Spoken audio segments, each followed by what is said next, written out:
Hello to everybody. My name is Magda Polo Pujadas.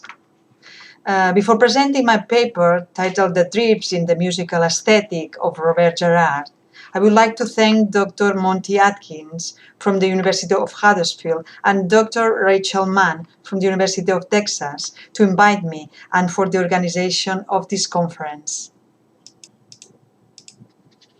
I would like to begin my paper with this sentence by Robert Gerard. It is a mistake to believe that the artist works for posterity. No, the artist works for contemporaneity. That the name of Robert Gerard as a composer should be included in the history of music is undeniable. The active role that he assumed with a strong vocation in Catalan musical life, Spanish and international as well, was constant until he had to go into exile. In the Catalan sphere, his contributions range from belonging to important academic and research institutions of the Republic, to organization of musical activities and compositions, premieres of composers in whom he believed, and premieres of his own works.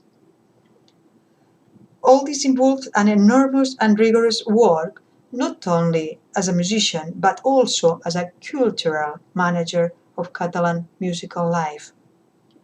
This desire to go beyond the strict functions of a musician and to verify the importance of participating in musical or cultural initiatives highlights the personality of Robert Gerard, the sense of belonging to his roots and his solidarity will, so that the music of his time penetrated in a resounding way.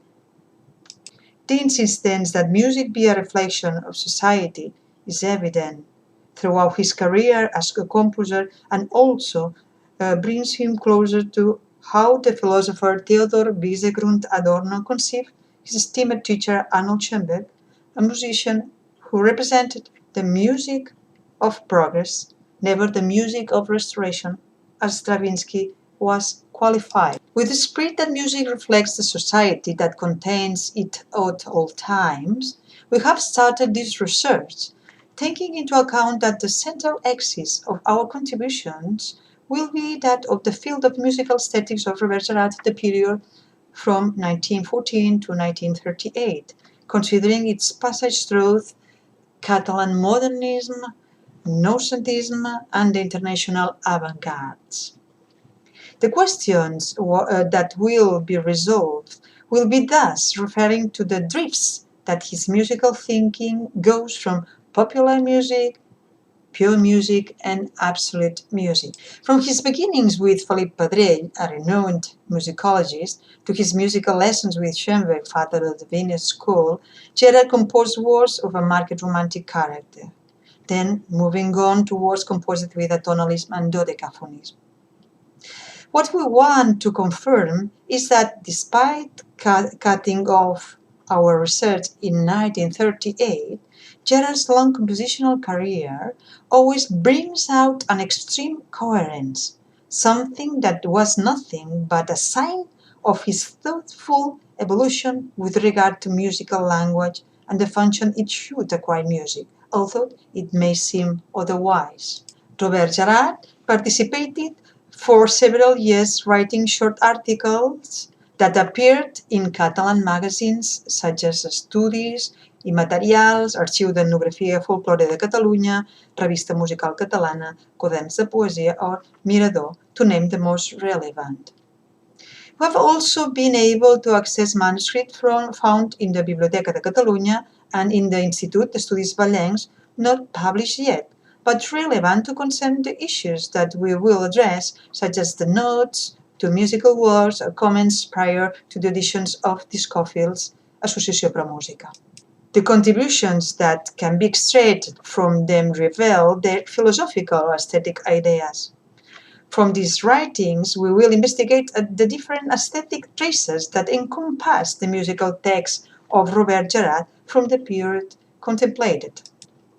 One of the first premises that we must take into account when we are analyzing the aesthetic work of a composer is the distinction of different stages or evolutionary phases to locate the main features.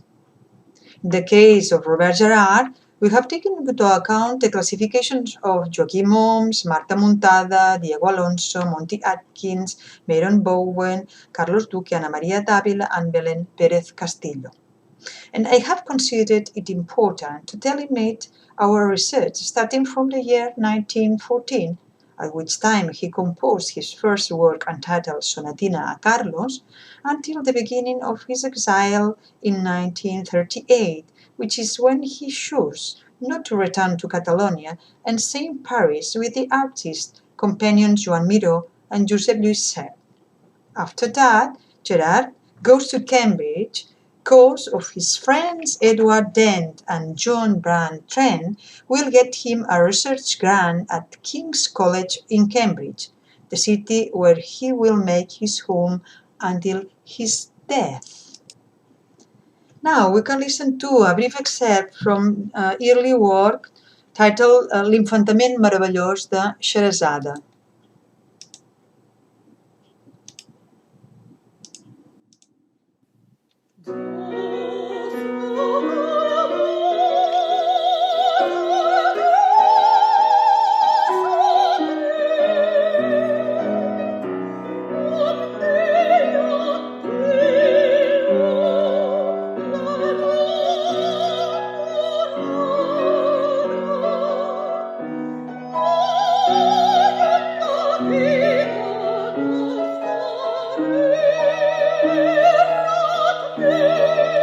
Popular music and tradition in Robert Gerard.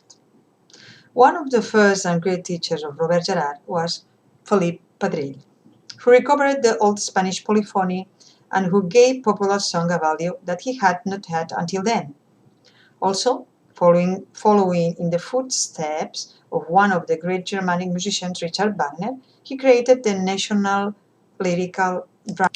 On the death of the composer Pedrell, the Revista Musical Catalana dedicated a monographic issue to him in 1922 that contained different articles of exquisite pens from Catalan culture and from his most learned disciples.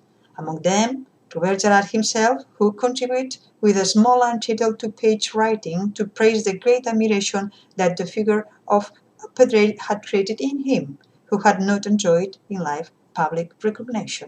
In this article, there was no commentary on Pedrell's work, only on his figure as a teacher, composer, and musicologist. However, there is a typewritten text entitled L'obra musical del mestre Pedrell, to which we have had access through the documentation preserved in the Biblioteca de Catalunya that Gerard wrote about Pedrell and that we believe deserving to review it at this point where we develop the role of tradition and popular music. This text considers Pedrell as a great figure of the Renaissance of Spanish and Catalan music under the influence of Wagner. Musician who flatly rejected Italian music and who originated a nationalist movement called Ideal Ibérico, and the proclamation of lyrical drama as the facilitator of the good representation of the dramatic through the argument of the libretto and the vocal execution of the text by the characters who submit to the melos as a constituent of the sense. To this consideration of lyrical drama is added another important component, apart from that of the orchestra, that of the role of the choir. Choral singing in Catalonia lived its heyday in Catalan modernism. Choral associations were born to democratize music among the working classes as a means of access to something that had long remained among the wealthy elites. The chorus for lyrical drama in this context became an indisputable manifestation of the race, as popular song was also considered. For Pedrell, popular song was one of the main sources in the search for a nationality. That song, like the choir, is considered a spontaneous element and representative of the authentic voice of the people, of the community. In this sense, we see the trace of the concept of chorus that Wagner also formulated in Oper und Drama. Now, let's listen to a fragment of Els Pirineus when the chorus appears.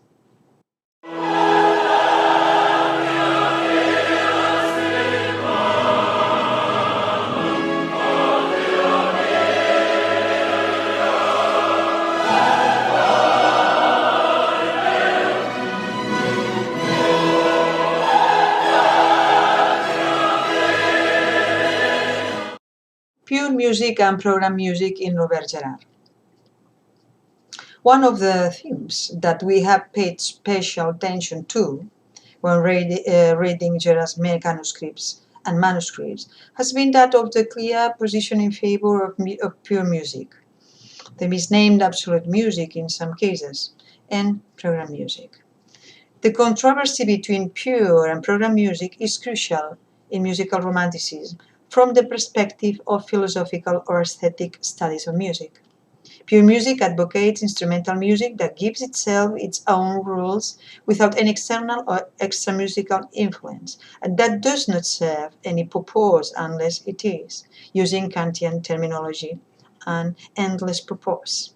On the other hand, program music, also instrumental, receives its origin or inspiration from some motive that is not typical of music, which comes from other artistic manifestations.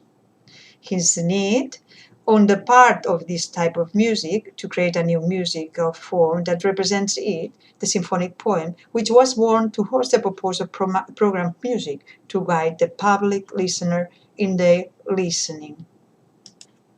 In the different fragments of writing collected in Apunts de Robert Gerard, the composer from Valls makes some observations that seem very remarkable to us regarding what program music is in the 20th century, making a special reference to American musicians who have adopted random or indeterminate composition methods. The program was, in Romanticism, according to the musician from Valls, an extra musical element becomes the method in the first musical avant-gardes. Random music is, in this sense, abstract music that diverts the gaze from music to what is beyond the control of the composer, performer, and listener.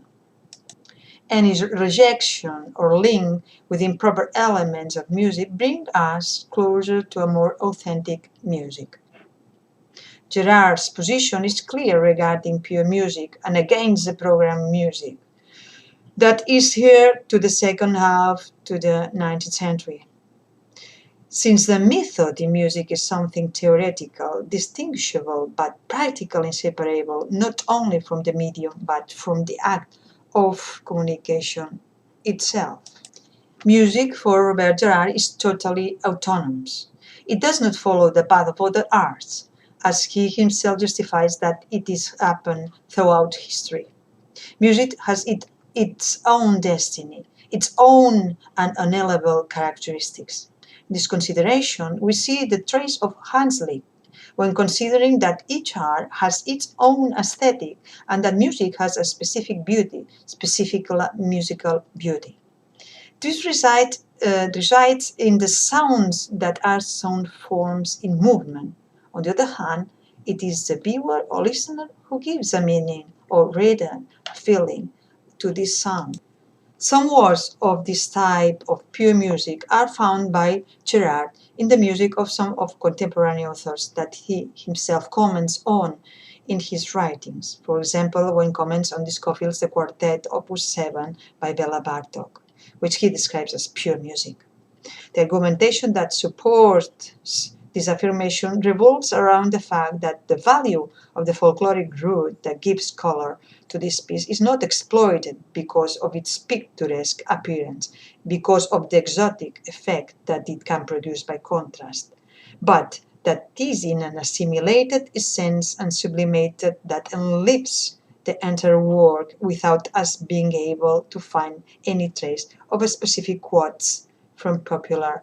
The mixture of a racial element in perfect fusion with a pure musical language takes place in the locus of absolute music. On the other hand, when Gerard's comments Schoenberg's Transfigured Night, he also emphasized the purity of this music despite being inspired by the poem by Richard Demel.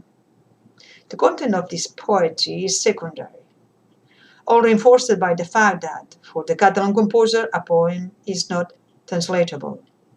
The intention of the work is to transpose the characteristic symphonic poem of the time into the field of intimate chamber music and thus maintain the foundations of a music that follows its own rules. When he refers to Hindemith as one of the most interesting musicians of the 20th centuries, he refers to him from the analysis that makes of his work Mathis de Mala, considering it a work that escapes the circumstantial anything that may come from outside conditioning. Another article in which Gerard specifically deals with pure music and program music in relation to applied music is an article that appeared in Mirador entitled Applied Music. Gerard uses the terminology of pure music and absolute music interchangeable as synonymous, although in our opinion it should not be stated in this way. For Gerard, the difference between pure or absolute music and program music presents its difficulties. However, it does not present them so much if we refer to pure music and applied music. Pure music would be circumscribed within what is conceived as a concert, a serenade, a diversion. Why applied music is that which refers to music for a dance, a song.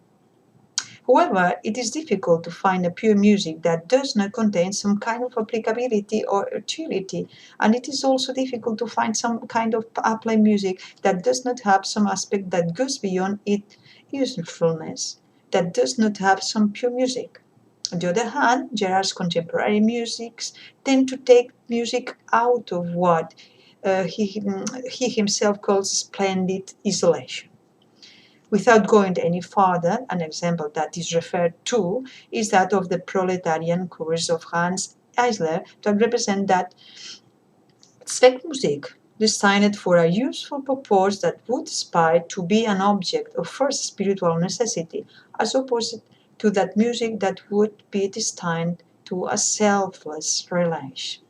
Pure music thinks mainly of the performer, whereas in the case of utilitarian music, it thinks of the audience. In the first case, the idea that the composer has of the performer determines the plan, the means used, and the content of a composition. The inspiring idea is therefore to put in musical activity, to give a pretext to make music to such a nucleus of people that it feels the necessity to make it and finds in his activity a joy superior to the one of the attitude of passive auditorium. In the second case, the composer can be placed in an unlimited freedom, practically. This explains in part that the extraordinarily rapid and complex evolution that pure music has made in modern times had created such a considerable distance between new production and the general public. The other cause of this distance, however, is the obvious decline of the institution of the public concert, which at one time was a living thing and today is a dead, mummified form of a cult in the art of sound, which no longer responds to the spirit or to the practical needs of our time. There is also an important issue to address that reinforces the great support that Gerard gives to pure music or that music that is governed and maintains its autonomy and is developed in the article entitled Music and Poetry appeared in 1935 in Quaderns de Poesia. The first thing he recognizes just at the beginning of the first lines is that the relationship between music and poetry he had never been fully considered, since it was as a result of some poet friends that he made this reflection. Gerard alludes to the pure musician and the extravagance that he is linked to poetry. Both pure music and poetry are considered autonomous artistic manifestations. If these arts establish a link, he considers it more a loss than a benefit. Gerard starts from the intimate union that throughout history there has been between music and poetry. But he wonders what music gains and what poetry gains in the union, or rather, more than win, What Gerard sees very clear is what is lost, since for him each art has its own qualities at the time to use language to express what you want to express. When the music takes over the verse, it dwarfs it. In the same way, it happens exactly the opposite. When the music is carried away by the verse, it becomes smaller and loses its evocative power. In both cases, the autonomous beauty of its formal organization and the ability to express something in its own way are lost.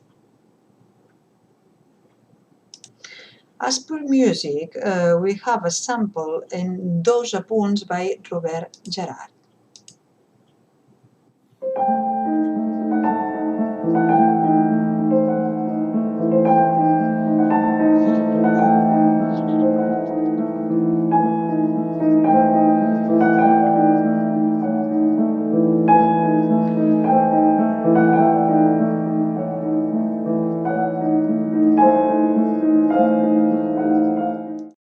Atonalism and applied music. One of the key issues in Gerard's writing, in his adherence to the misnamed, according to himself, atonal music, the origin of the path of the decaphonism. This kind of music is considered as absolute music.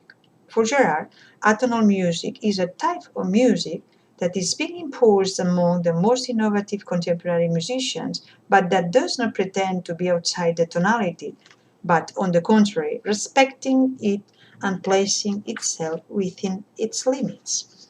In fact, it is a music that is born from a crisis of tonality, traced in Richard Wagner's Tristan. It was necessary to think about the transitional path of the immediate non-resolution of the chords, and hence Schoenberg proposed a new reference system for music.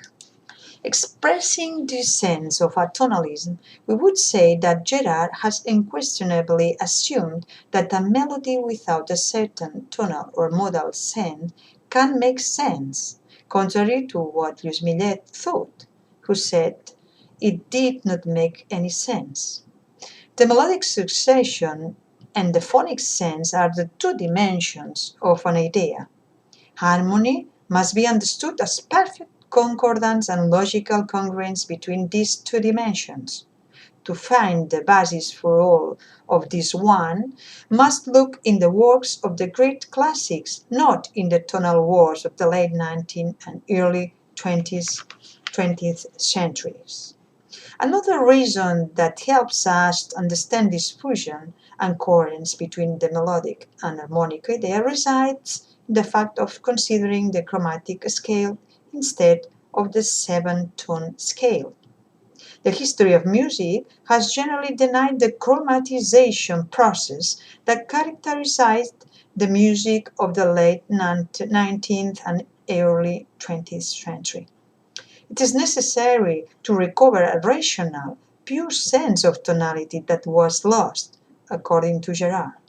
Schoenberg's intuition has this objective, which goes through the recovery of the canon, the polyphonic canon of the Renaissance authors and of Johann Sebastian Bach, and also the recovery of the spirit of the medieval cantus firmus.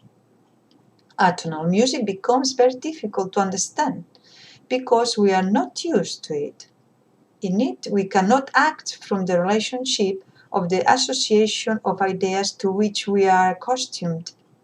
It makes us link to a melody or a chord sounds that we did not link, but now we have the opportunity to link.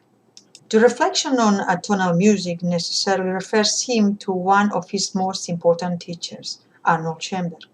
A good portrait of the musician Schoenberg and his method of composition with 12 tones appears in two articles by Mirabeau, one from 1931 and the other one from 1932.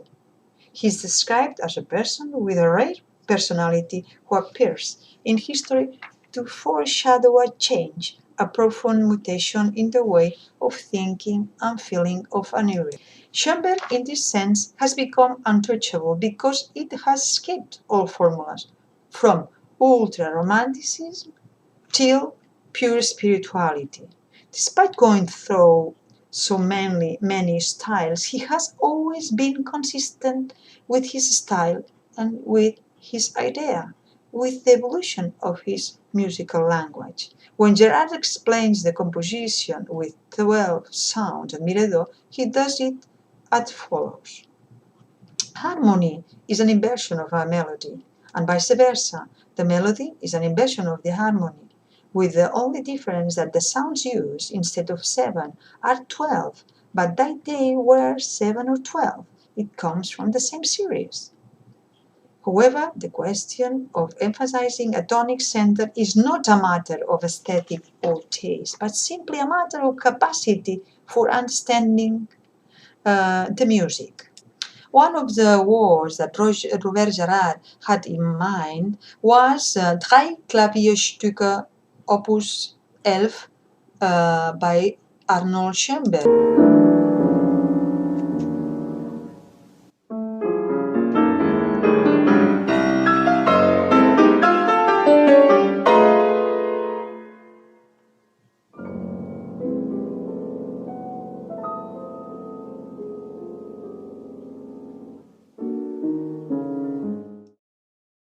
At the Discofield's auditions, Gerard comments on some words that are significant for him and whose composers represent the so-called new music.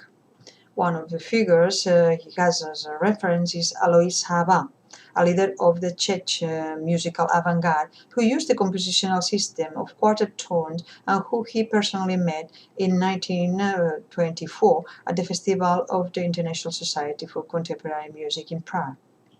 The infrachromatic music of Haba, as Gerard calls it, is music of the spheres or telluric music because it produces an impression of sensual clothing comparable to that of Oriental music. An important contribution that stands out to reinforce this consideration is the publication of Haba entitled Treatise of Harmony, in which he studies all the harmonic possibilities that derive from the traditional scales and from the quarter-tone, 6-tone, and 12-tone scales. These scales are close to what Gerard himself calls factory siren sounds, evoking in a way the music of the Italian futurists. The music of Haba, specifically the Fantasy for Violin Solo in Quarter Tone System Opus 9a, only exerts in the listener a new listening that invites us to listen linearly to the four voices because the essential thing is the simultaneous evolution of the four voices throughout the work. Harmony in this sense is no longer the starting point of the matrix, as is the case with tonal music, but a purely accidental result. Now we can listen to the Fantasy for Solo Violin.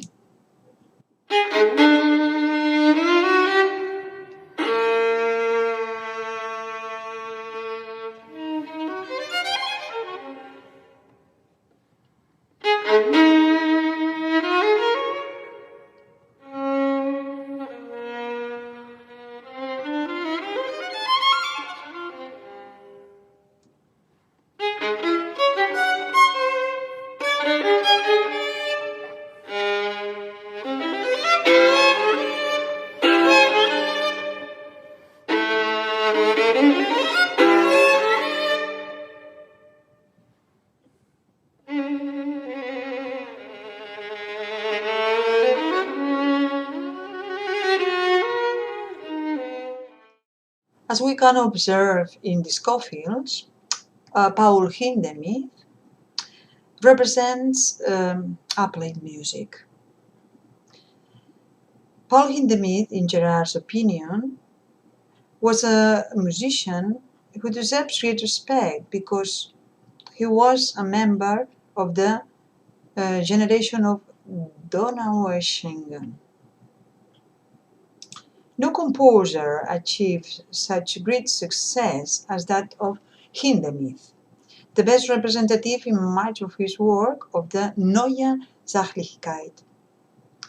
The Neue Sachlichkeit is a movement that reacted against expressionism in the 20th centuries, beginning the 20th centuries, and that bet on Gebrauchsmusik or utilitarian music to go against the music of the late Romanticism or absolute music. With the performance of the camel music or the songs called the Junge Magd, his reputation was confirmed as the most talented representative of the musical avant-garde in Germany, in the sense of recovering an objectivity that had been lost, that had enhanced the distancing of music from the society that conceived it. The basic premise of applied music, typical of neoclassicism and Neue Sachlichkeit, was an accessible music, which made use of the means at its disposal for a specific purpose. Instrumental music, then, is destined not to exist on its own as part of a musical historical dialectic, but plain and simple to be played, rather than to the future it is directed at the performers. At the same time, stage music does not seek the expression of moods, but rather the interpellation of the public's social reality. We are talking about the Zweckmusik that often has an educational and didactic tendency, since it seeks to get closer to the public, to the society. Paul Hindemith, Kurt Weill, have created a kind of school piece, Lehrstück, that tends to be as understandable as possible, because they believe that the musical culture of a people begins in the school as a place of training that establishes a first contact with society. And now we can finish this point, this paper. Listen to an excerpt from the Jugendmarkt by Paul Hindemith.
This has been my contribution to the conference with this paper entitled The Drifts in the Musical Aesthetics of Robert Gerard, 1914-1938. Thank you very much.